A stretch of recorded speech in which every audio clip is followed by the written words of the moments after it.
Eventos do tempo do fim.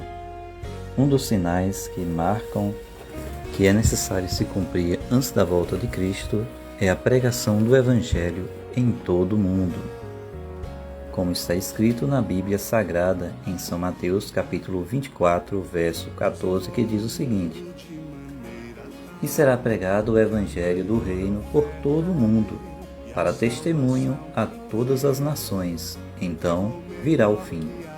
Mateus 24, verso 14. Por que se faz necessário que o Evangelho seja pregado em todo o mundo para que Cristo volte?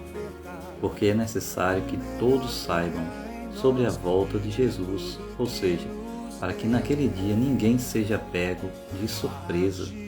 Hoje é o tempo oportuno de se pregar o Evangelho e o tempo oportuno de ser salvo. Jesus disse aos discípulos: Ide por todo o mundo e pregai o Evangelho.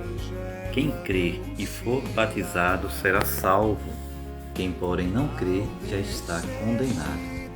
Então, na Bíblia Sagrada, a missão daqueles que já receberam o chamado para pregar o Evangelho é ide. Ide e fazei discípulos de todas as nações. Então virá o fim. A pregação do Evangelho é um dos últimos sinais que tem se cumprido desde o início e vai se cumprir antes da volta de Jesus. Quando vai cessar a pregação do Evangelho? Quando o Evangelho deixará de ter um poder transformador na vida das pessoas? Quando a porta da graça estiver prestes a se fechar. Isso já é outro tema que vamos estudar quanto aos sinais do tempo do fim. O primeiro que nós estamos começando é a pregação do Evangelho em todo o mundo.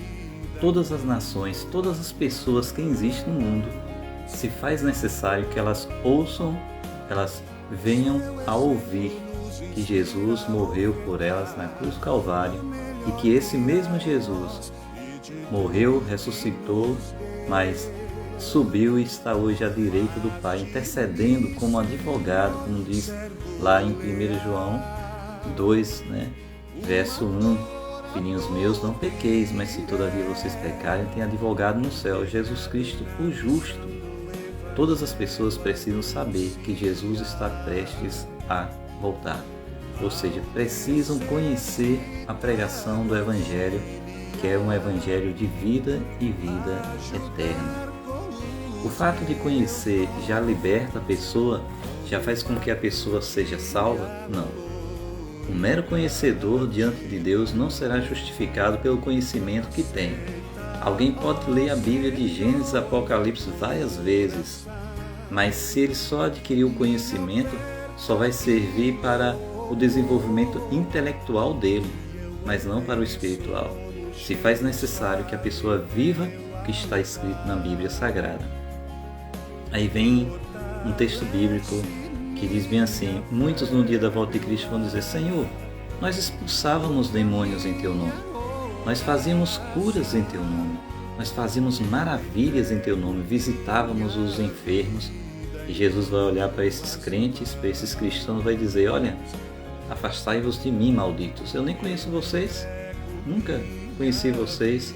Ou seja, esses crentes viveram a vida toda uma vida superficial, viveram uma meia-verdade. E uma meia-verdade diante de Deus não justifica, não redime ninguém. O que é que acontece? O mero conhecedor, aquele que só conhece e não pratica, não é justificado diante do Senhor. E o Evangelho tem esse poder de transformar vidas, de vidas que se dedicam à palavra do Senhor. Então, um dos últimos sinais que vai se cumprir antes da volta de Cristo será a pregação do Evangelho. E ele vai ter um sinal também de validade. Ou seja, a pregação do Evangelho vai ter um período de validade, que será antes mesmo da porta da graça se fechar. Que Deus te abençoe e te guarde para todos sempre.